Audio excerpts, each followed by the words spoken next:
بریم با هم دیگه کتاب دنیای پپا آشپزی میکنه رو بخونیم. خب بریم ورق بزنیم ببینیم تو این کتاب چه خبره. پپا قراره چیکار کنه؟ راستی بچه ها، کارتون مورد علاقه شما چیه؟ عرض کارتون مورد علاقه تو چیه؟ دایی و پپا. آها، خب پس این کتاب رو دوست داری؟ و کارتونای جدید. و کارتونای جدید. خب بریم با پپا آشپزی. وقت ناهاره پپا میپرسه میشه پیتزا درست کنیم؟ تو پیتزا دوست داری عرض؟ جورج عاشق پیتزاست، مامان و بابا هم همینطور.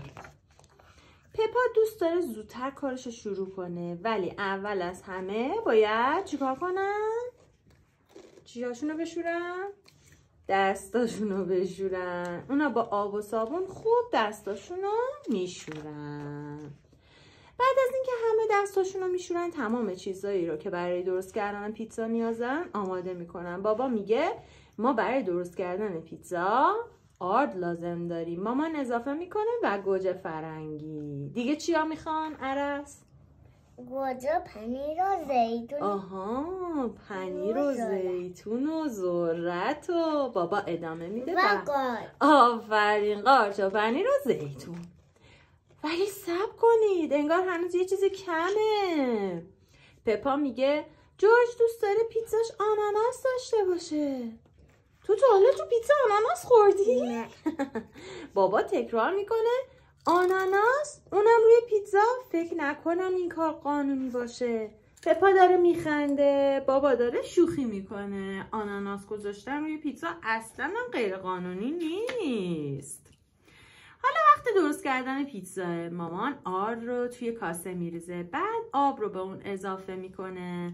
خمیر پیتزا اینجوری آماده میشه. به به چه خوشمزه. به چه بامزه. مامان کمی آرد روی میز میپاشه تا خمیر به اون نچسبه. بعد پپا و جورج با دستای تمیزشون خمیر رو ورز میدن. تلپ تالاب طلوب.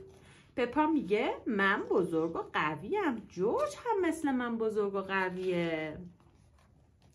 اونا خمیر رو به 4 توپ کوچیک تقسیم میکنن تا 4 تا پیتزا درست کنن. مامان با وردنش توپ‌های خمیری رو صاف میکنه. پپا میگه آخ جون، حالا شبیه چی شد؟ پیتزا. مامان و بابا با گوجه فرنگی ها سس درست میکنن. بعد پپا و جورج سس رو روی خمیر پخش میکنن. پپا میگه چی؟ باش. پپا میگه من خیلی دوست دارم پیتزا درست کنم. حسابی به همون خوش میگذره. حالا وقت تزیین پیتزاست. عرض تو دوست داری پیتزا تو با چی تزیین کنی؟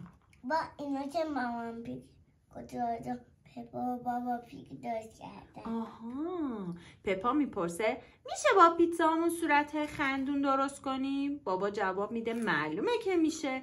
من با قارچ براش چشم میذارم و با زیتون لبخند. مامان میگه منم با پیاز براش چشم میذارم و با ریحون لبخندشو درست میکنم. پپا با ذرت لبخندشو درست میکنه و با گوجه فرنگی های کوچولو برای پیتزاش چشم میذاره. جورج چی کاری میکنه؟ چشمانده آناناس میده و پنیر دانش کامل میده. آره، مرسی عرض. مامان دستکشاشو میپوشه. بعد پیتزاها رو توی فر میذارن تا بپزه. وقتی پیتزاها آماده میشه، پپا، جورج، مامان و بابا توی حیاط میز میچینن و ناهار میخورن. پیتزاهاشون خیلی خوشمزه شده. پپا میگه اینا بهترین پیتزاهای جهانن. پپا عاشق پیتزاست. همه پیتزا دوست دارن. خب عرض تو اگه یه پیتزا داشتی روش چه چیزایی میذاشتی؟ همه اینا رو میذاشتی رو پیتزات؟ حدس میزنم خیلی خوشمزه شده باشه. این کتاب از انتشارات فندق بود.